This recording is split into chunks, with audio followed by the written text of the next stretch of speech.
Right now, you are probably resting comfortably inside a quiet and peaceful American suburb.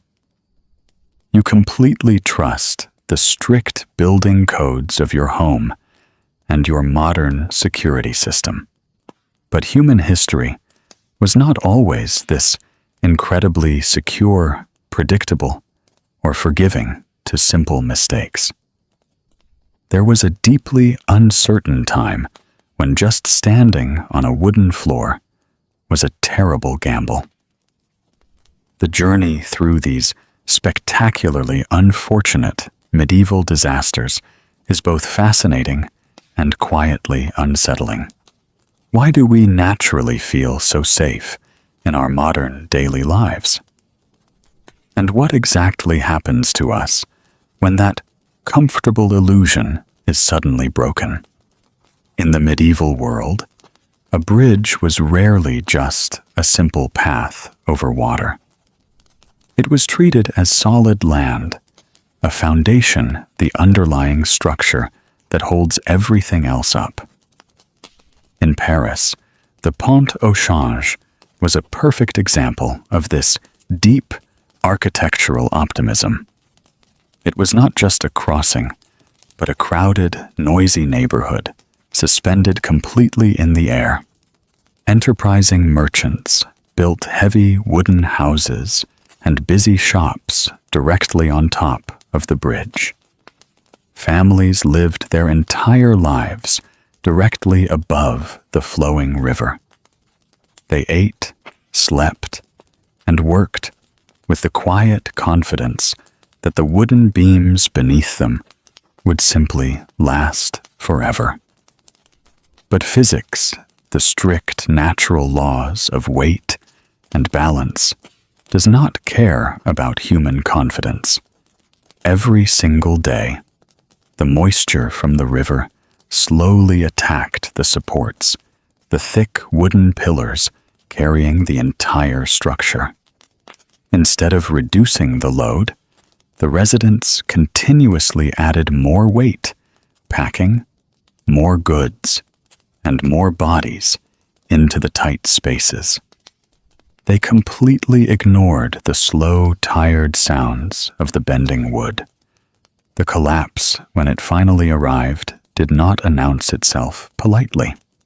It was a sudden, violent, and absolute failure of engineering.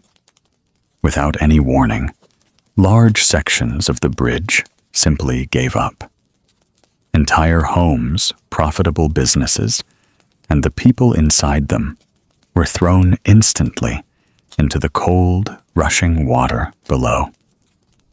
Panic replaced the daily noise of the market in a matter of seconds.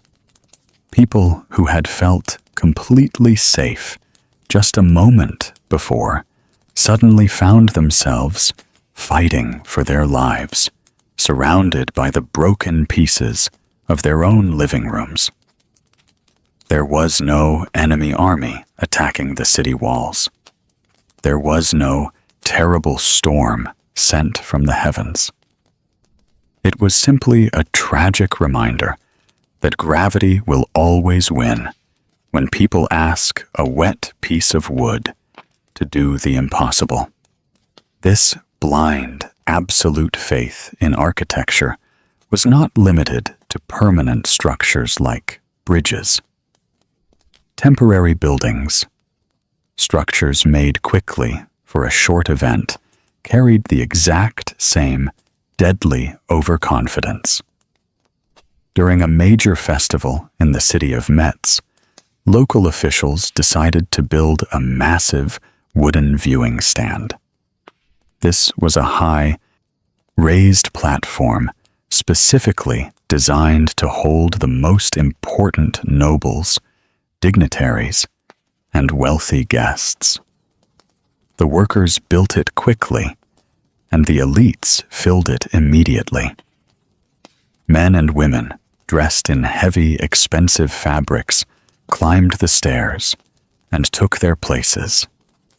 They leaned on the wooden railings, completely trusting the hurried work of the local carpenters.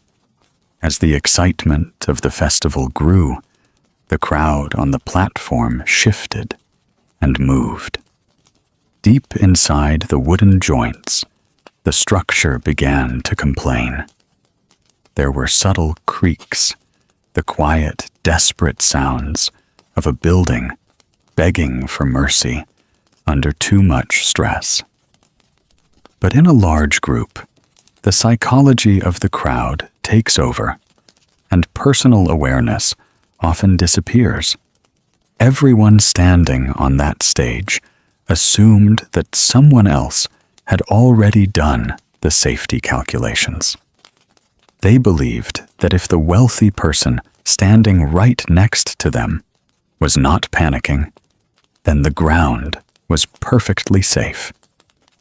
That is the dark, silent lie of the crowd.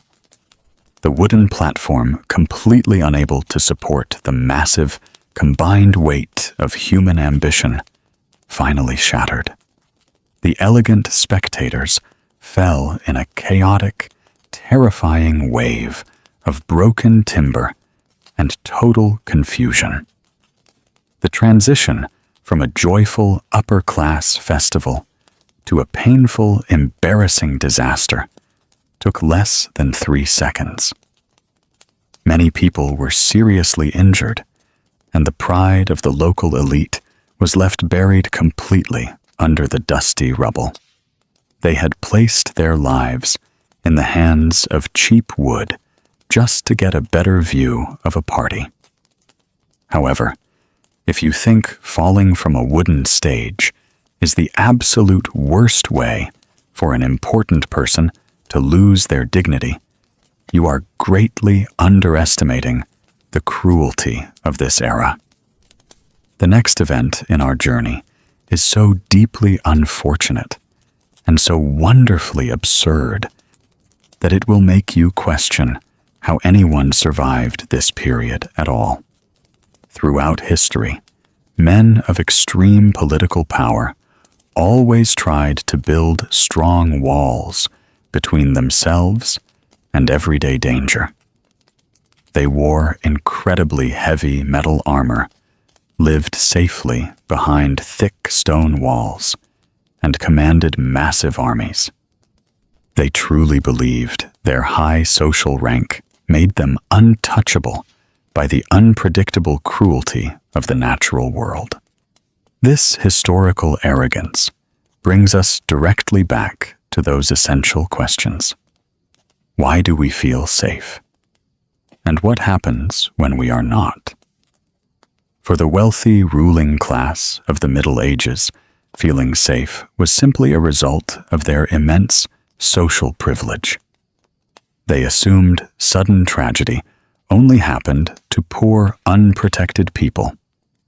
But the strict laws of physics, the pull of gravity, and sudden bad luck do not care about how much land a person owns.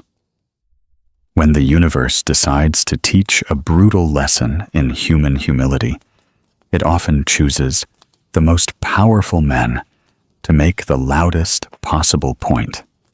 In the summer of 1184, an extraordinary collection of political power gathered in the German city of Erfurt. King Henry VI called a major official meeting to settle a bitter regional dispute. Dozens of princes, proud knights, and high-ranking officials crowded into a single room on the upper floor of a church.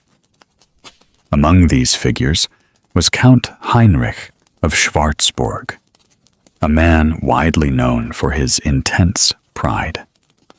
According to historical legends, he recently made a dramatic vow during a heated argument. He confidently declared that if he were wrong, he would rather drown in a toilet than admit defeat. The universe apparently has a very dark sense of humor. As these armored men stood closely together, arguing, the rotting wooden floor beneath their feet reached its absolute breaking point. it completely disintegrated. The floor violently collapsed, crashing through the solid level below, and dropped the entire royal assembly down into the massive cesspit of the local monastery. This was a deep, underground pool of human waste. Suddenly, the metal armor these men wore to protect themselves from enemy swords became their greatest enemy. The heavy steel instantly pulled them deep under the suffocating surface. Around 60 of the most important men in the empire died that terrible day, drowning in pure human filth. Count Heinrich of Schwarzburg tragically learned that you should never make a careless promise, because he sank directly into the exact embarrassing fate he had so proudly joked about. But wait, there is more to this theme, and what happened a few centuries later will completely surprise you. While the disgusting disaster in Erfurt was a brutal failure of old wood and crowds, sometimes the world uses extreme mathematical precision instead of raw gravity. Centuries later, we find another perfect example of ultimate power failing completely against basic physical reality. King Henry II of France loved to publicly demonstrate his physical strength. During a grand celebration in Paris, he organized a massive jousting tournament.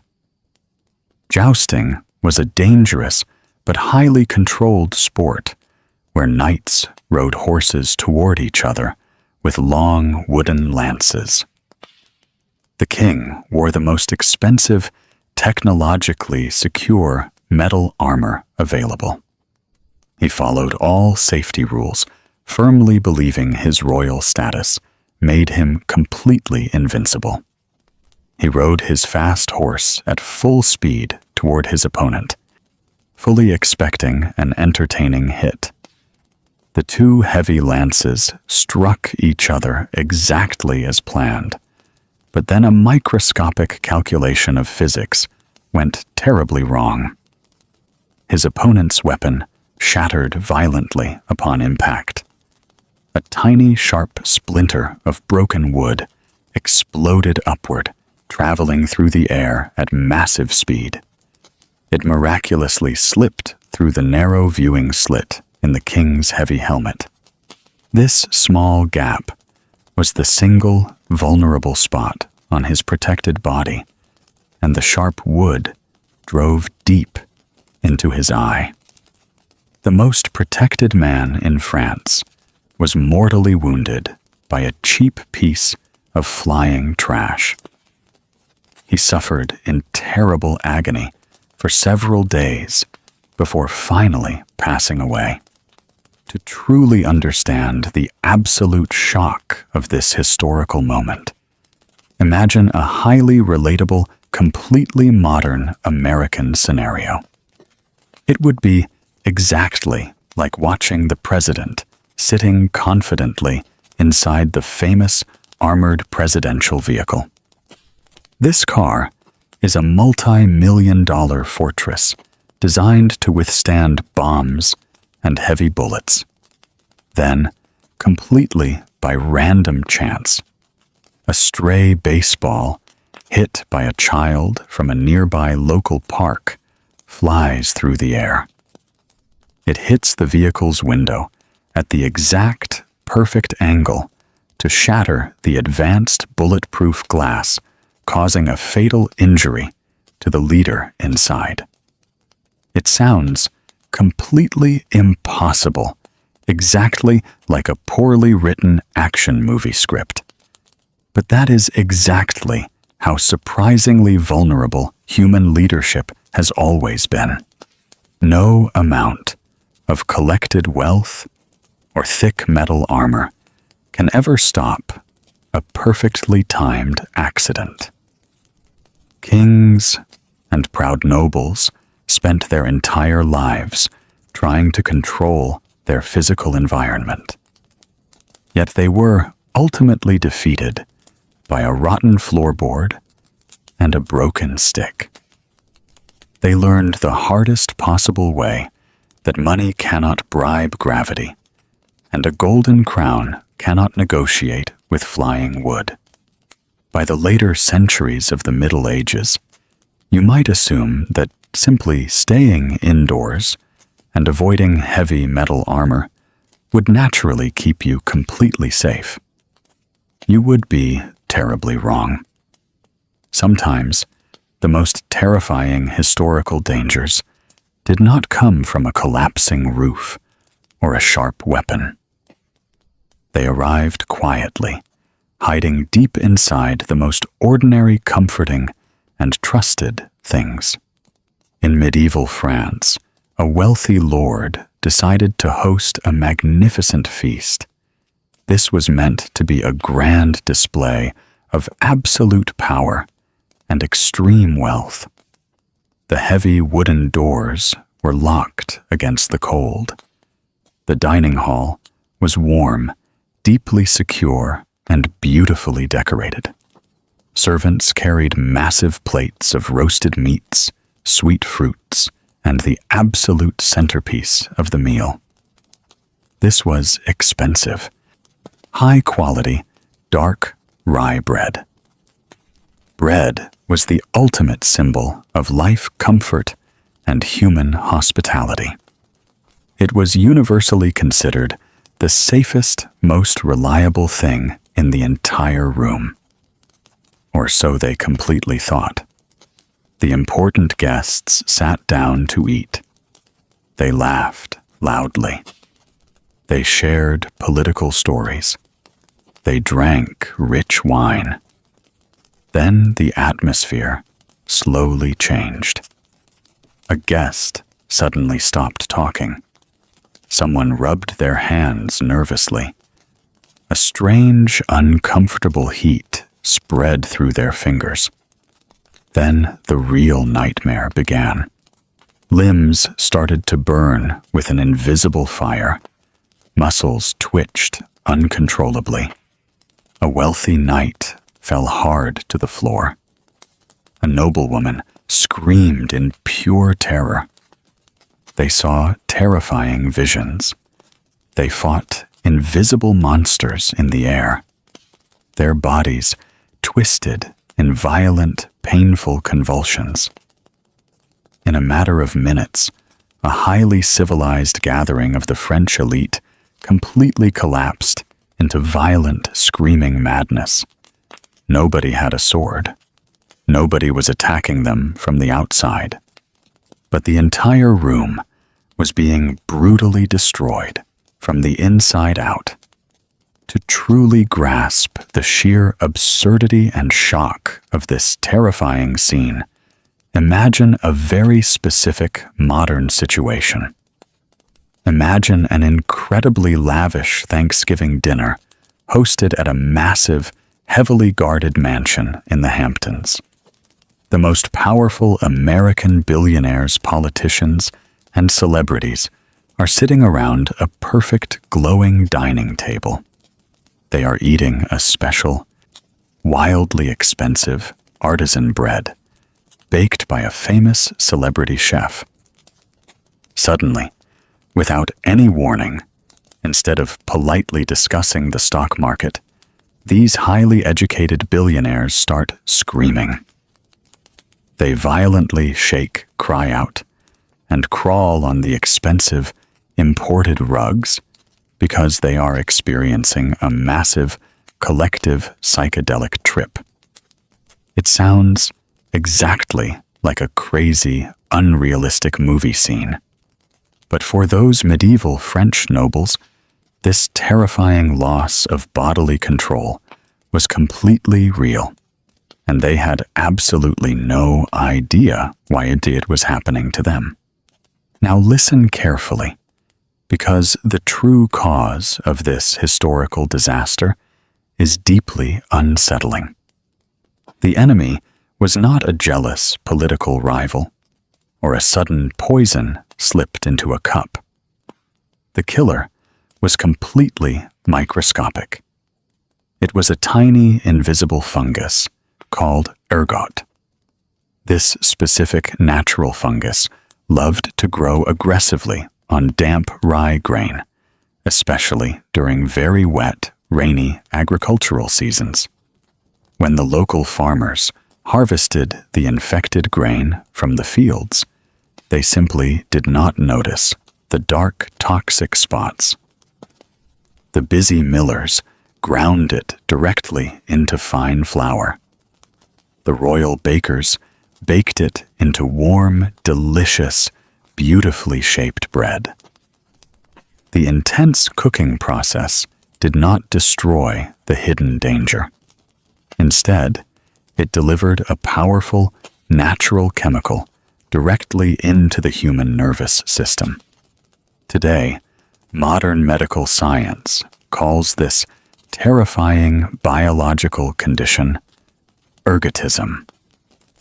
The toxic fungus contains active chemical compounds that are biologically very similar to modern LSD. It violently attacks the brain, causing extreme hallucinations, and severely restricts blood flow to the arms and legs.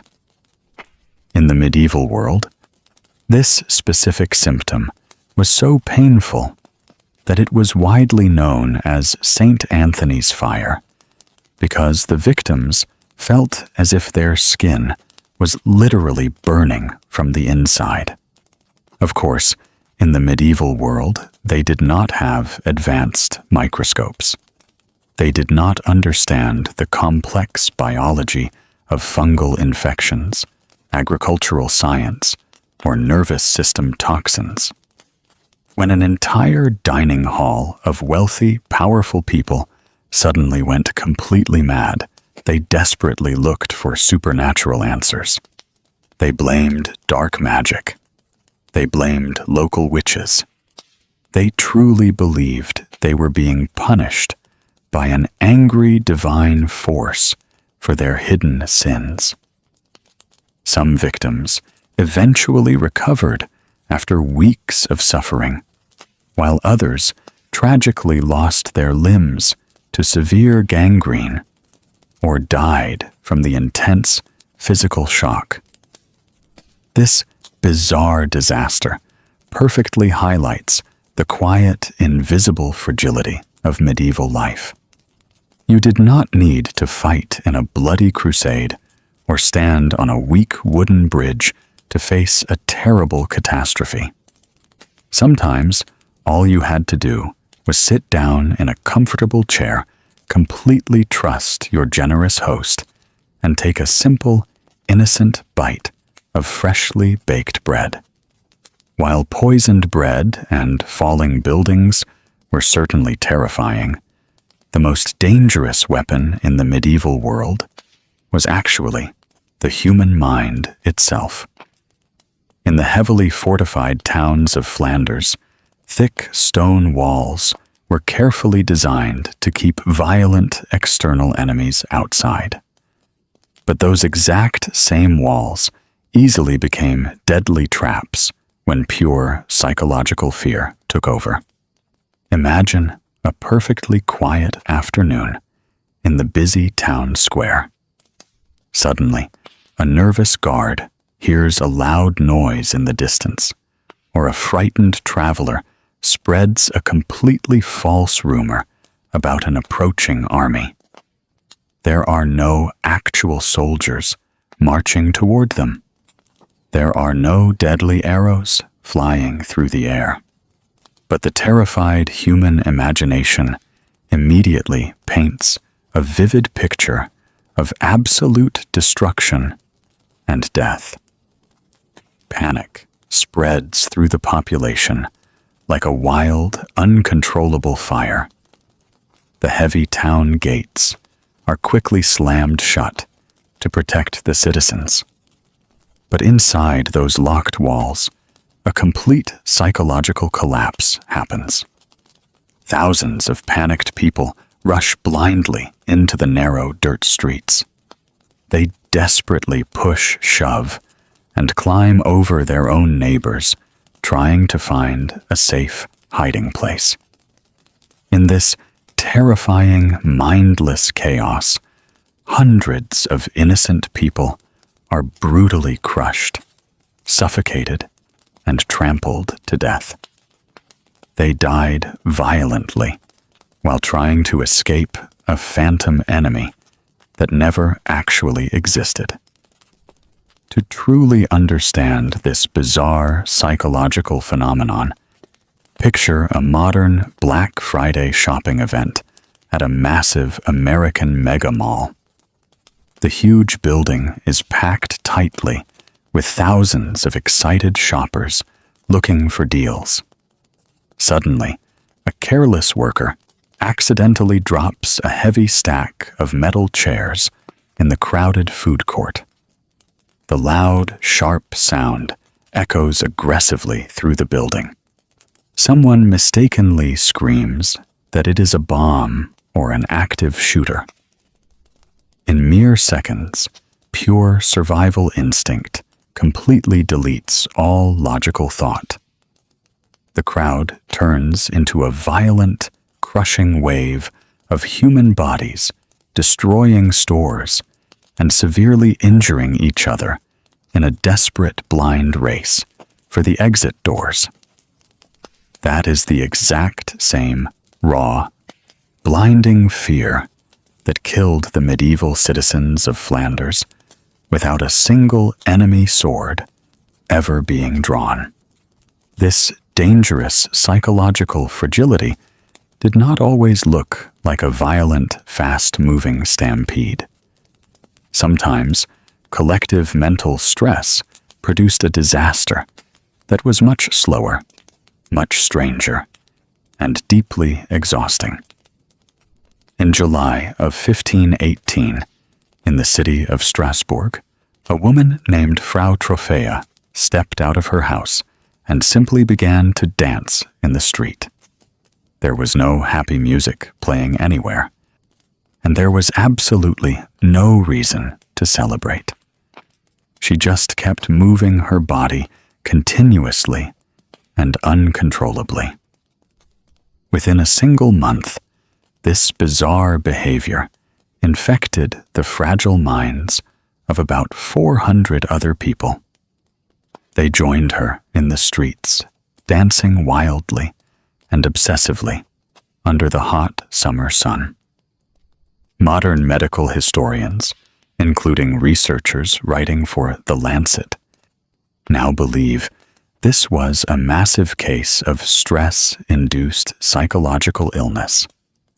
It was triggered by extreme local starvation, terrible living conditions, and endless disease. The human brain, completely overloaded by daily medieval suffering, simply broke down and forced the physical body into endless, manic motion. The local authorities completely misunderstood the situation and made it worse. They actually hired professional musicians and built stages, foolishly believing the dancers just needed to get the urge out of their system. This terrible decision only encouraged more fragile people to join the madness. People danced until their leather shoes completely wore away. They danced until their bare feet bled heavily on the rough cobblestones. Eventually, many of them dropped dead from sheer physical exhaustion, massive strokes, and sudden heart attacks. Their own desperate minds had essentially trapped them inside a bizarre, invisible prison of movement. But here is where the story gets even more incredible.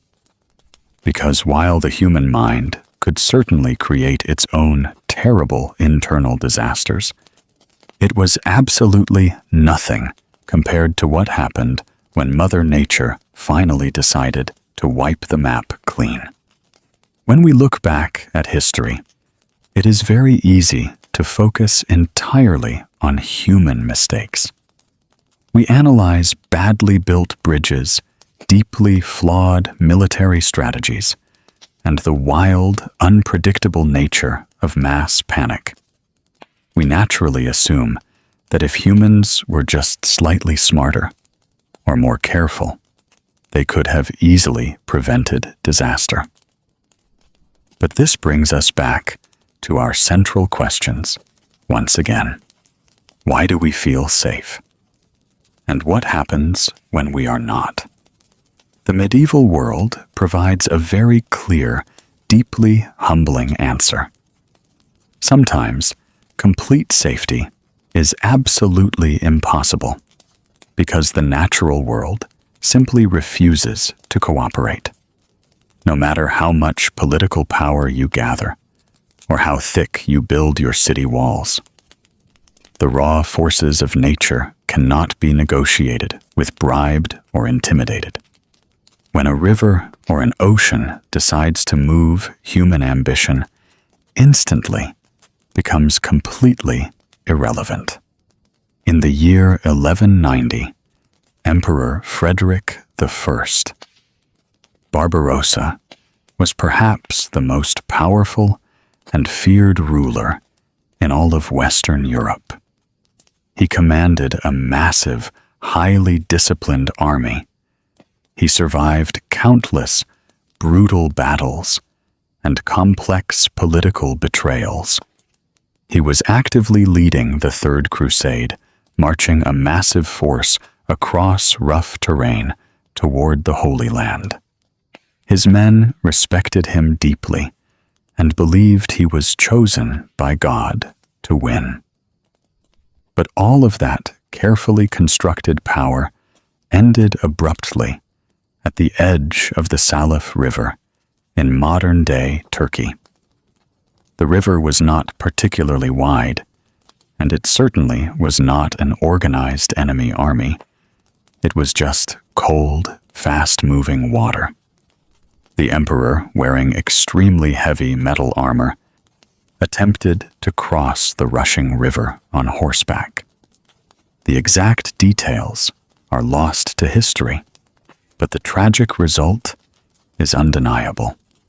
The powerful current was simply stronger than his horse. The heavy armor, designed specifically to save his life in combat, immediately dragged him straight to the bottom. In a matter of minutes, the most powerful man in the Holy Roman Empire drowned in an unremarkable stretch of water. The psychological impact on his massive army was absolute devastation. Without their legendary leader, military morale completely collapsed. Thousands of soldiers simply turned around and went home. An entire historical crusade planned for years and funded by massive wealth fell apart almost instantly. The river, of course, did not care about politics or religion. It just kept flowing quietly, completely indifferent to the fact that it had just violently changed the course of world history. However, a single river claiming an emperor is one thing. The ocean deciding to swallow entire towns is something else entirely. In the bitter winter of 1362, the people living along the coasts of the North Sea in England, Germany, and the Netherlands felt relatively secure. They had built complex systems of dikes and earthen walls to hold back the cold water. They believed their engineering had finally tamed the wild ocean. Then came the Grote Mandrenke, a massive, terrifying storm system, now known as the Great Drowning of Men.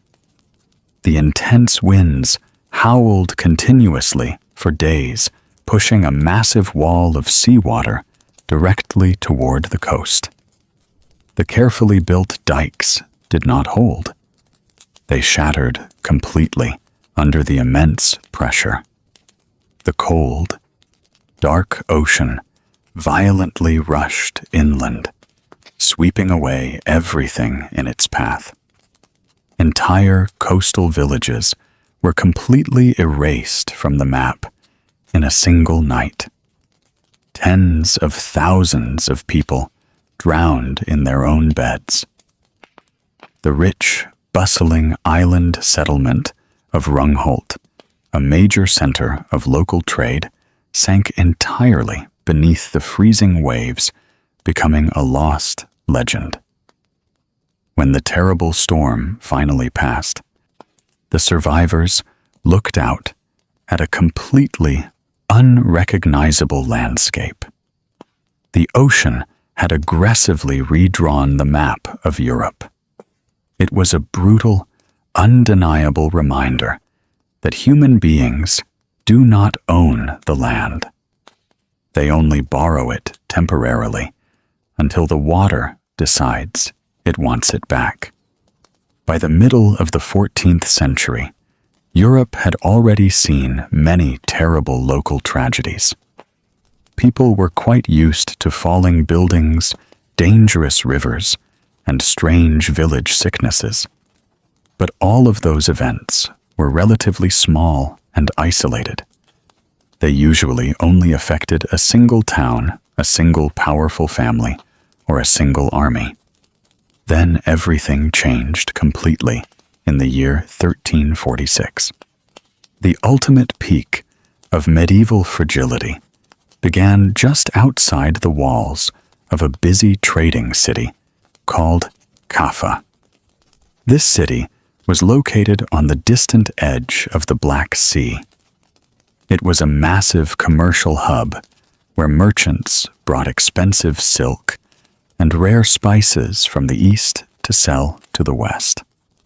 However, the city was currently trapped in a tense, frustrating military siege. A large army, known as the Golden Horde, surrounded the high stone walls. The attackers desperately wanted to take control of the rich trading center. But suddenly, the attacking soldiers started dropping dead. They were not dying from arrows or defensive swords. A mysterious, violent fever was quickly destroying their military camp. The generals of the attacking army were incredibly frustrated. They watched their own men die in terrible pain. They knew their long military campaign was failing. So they made a desperate and brutal decision. It was a choice that perfectly highlights human short-sightedness.